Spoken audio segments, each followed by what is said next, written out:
back to Cross Stitch the Globe. I'm Stephanie. I'm Allison. This is a channel about cross stitch, and today is another episode of Flosstube University, where we are dividing how to cross stitch from like A to Z into small, hopefully 10-minute, sometimes not, videos. When have we stuck it to 10? There's like 2. Okay. Very short, one-topic videos so that new stitchers can get answers to their questions relatively quickly. And then if you're an experienced stitcher and you're not new, we would love if you leave any tips that you have on this topic or any other topics in the comments, so that they can be the comments can be resourceful for new stitchers as well. And if you're a new stitcher and you're not subscribed, then subscribe for these videos on Thursdays. And then we have 3 kinds of videos on our channels. On Monday, we have Flosstube episodes, and if you're a new stitcher, you're like, what is that? Buckle up. Yeah. They are deep dives into our personal stitching. I will cart over to Allison's house everything I worked on and everything I started and everything I bought. I bought something. Oh, you did? We'll talk about it. Okay. I used my gift card. Oh, you did? Yeah. So, that's exciting.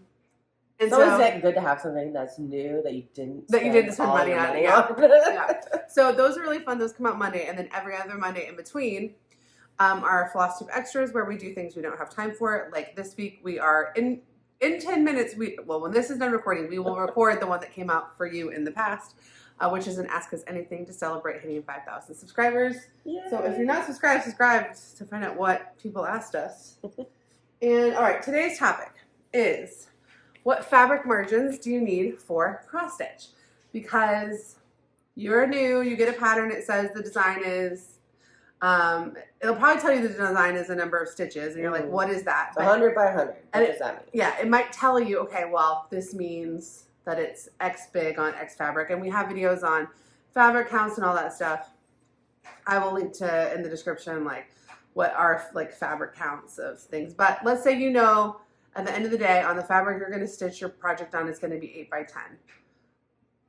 Easy frame size, kind of normal size for a piece to be like, I'm working like small gift is 8 by 10. A lot of the designs I do are 8 by 10. So let's say you know it's going to be 8 by 10. Well, how big of a piece of fabric do you need? Mm-hmm. So, and then we're also going to talk about what are the consequences for getting it wrong, which was things we've both experienced. You probably will too, and that's okay. Yeah, and if you love cross stitch, you end up stitching 100 pieces. You will get your margins wrong sometimes, and at some point. And we'll talk about what that means and the consequences, and maybe a little bit on what to do. Yeah. Although that'd be a good video for the future, like what to do about your fabric margins. Yeah, your fabric margins. Okay, so the rule of thumb is you can't use that term. Really? So we can't use that term. So we just cut out a description of Allison explaining to me why I can't use the term rule of thumb anymore, which is now banned from my vocabulary. I'll do it. And Google it if you're also curious. Yeah. But what is the common wisdom? Yeah, that'll work. For how big a fabric margin should be on cross stitch? So they say between 2 and 3 inches per side. So what that means is if you choose to do a 3-inch fabric margin, and your piece is 8 by 10, then you need to add 6 to your length and 6 to your width. So I would want a piece of fabric that is 14 by 16. Because I have 8 plus 6 is 14, 10 plus 6 is 16, and it would be 14 by 16. And then to ensure that you actually have 3-inch margins, you have to start it in the right places, and we will talk about that in a future. Also is hard to do. Future video. Now, 3 inches is a great rule. Is a great starting place. Is what, and if you're a beginner, I would really suggest that. I would start with 3 inches. It gives yourself some leeway in case maybe you made a mistake. And we'll talk about that. Yeah. But you will make a mistake at some point. Yeah. Unless you're like, somebody out there is the perfect person. We are not that perfect person. No. So. And we've made mistakes in all kinds of different ways. And it's fun and different every time. Especially, yeah. Yeah. So, okay, so 3 inches is kind of a good beginners.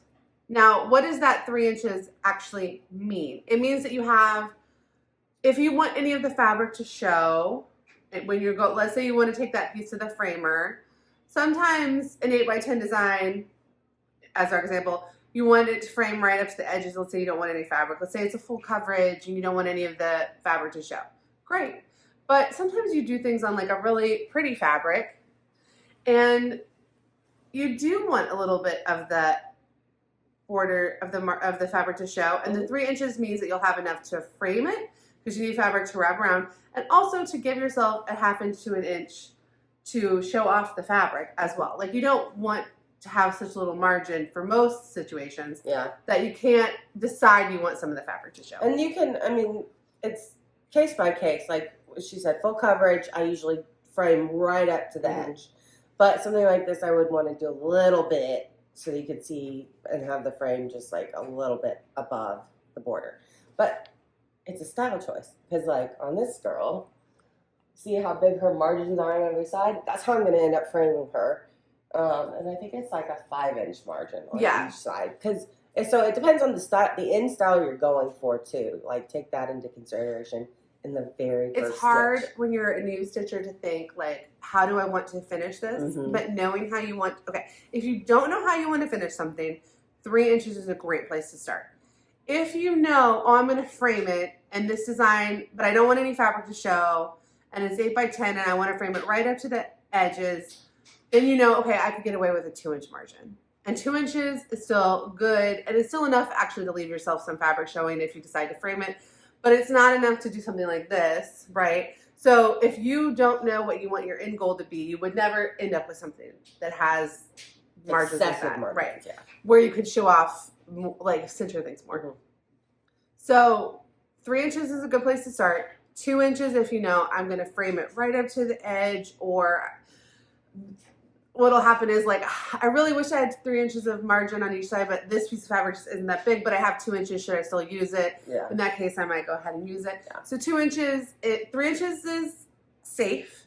2 inches, if you kind of know what you're doing, your fabric just won't allow for more, but that will maybe affect what finishes you can do later. So Vonna Pfeiffer recommends that you always leave yourself like excessive amounts of fabric because you don't know sometimes how you're going to finish it. Yeah. And you might want to try a new technique, which might include more than you're used to. And so just erring on the side of safety, she says, make sure you don't scrimp. And Vonna Pfeiffer, which we'll link to her channel, is not only is she a fabulous stitcher and been stitching for a long time and like her state fair grand champion, and she's also like a professional finisher. So if you're going to ask anyone for their advice on like, she's like one of the, In fact, it would probably be good to go watch some videos on ones that you might be interested in, like versions of how would I finish it before you decide. If you have an 8 by 10 piece and you're like, I want to put this in a frame and I don't want any fabric to show, 2 inches on each side, which means add 4 inches to the length and you're good. If you think, oh, I don't exactly know, or I have beautiful fabric, or I don't want to pay, this is going to be a weird size and I don't want to pay for custom framing, like what am I going to do? Then you need to have a better idea of what's going to happen at the end. Or you're going to find out when you get to the end of the project, you just don't have as many options and you're duct taping things, or you, let's say you give yourself 2 inches of margin, but then you start in the wrong place and then all of a sudden you only have 1 inch on one side and 3 inches on the other. And so literally the fabric isn't going behind the frame, it's tucked up right to the edge. I mean, and there are some ways to fix some errors if you don't have enough. Like you could sew on extra fabric that won't show. Yeah. And even then, even if you know, okay, I could sew on extra fabric if I need more to frame it. If you figure out that actually you find the perfect frame at a thrift store and that frame is 1/4 inch larger than the actual piece of fabric, if you want it centered, you don't even then have so like, it's just better to play it safe, because if I had 3 inch margins on that piece, then having started at 1 inch too far to the right would not have actually been an issue.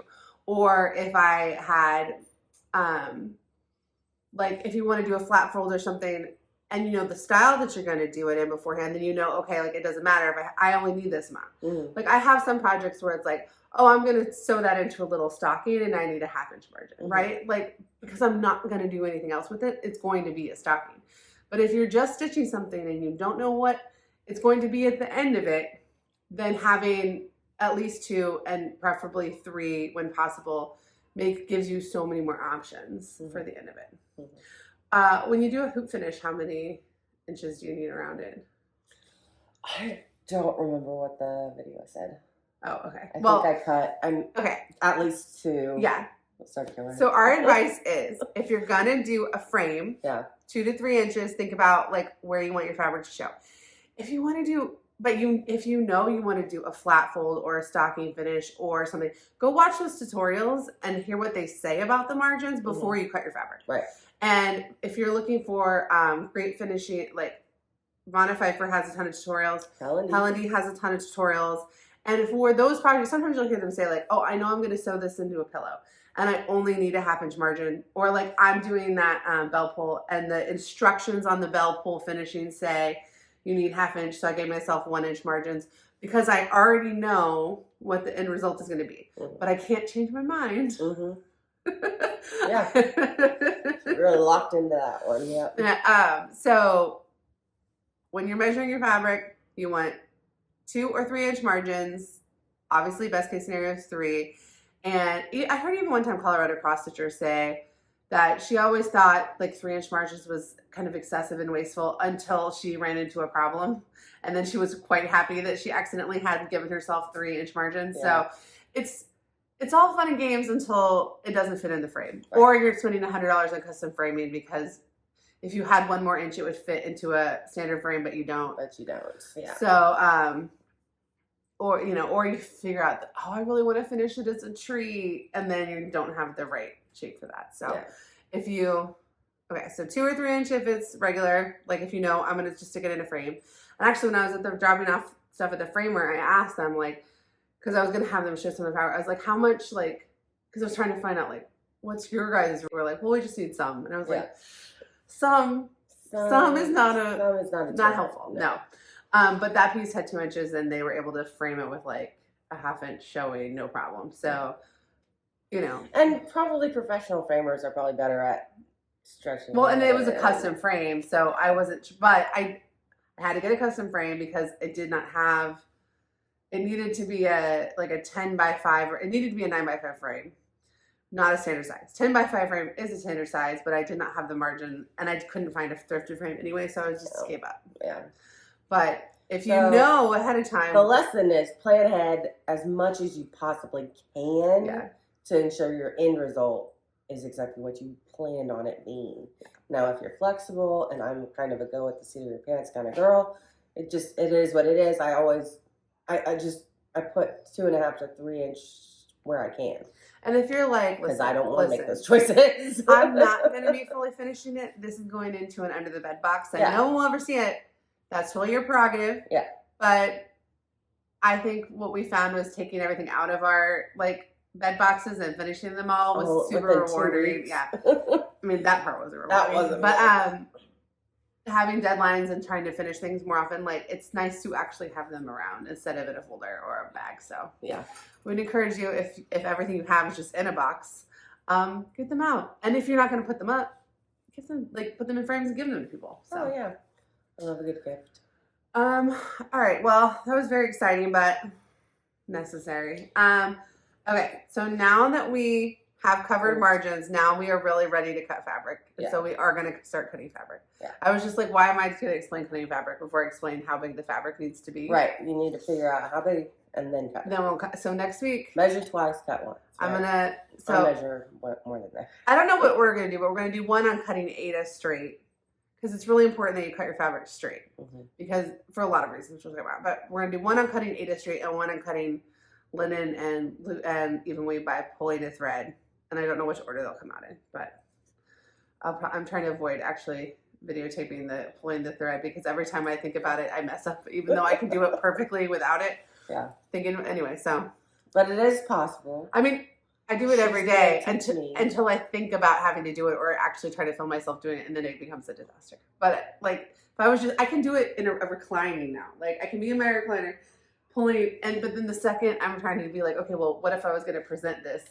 We could sneak attack it. You just do it on the couch, and I just happen to have my phone.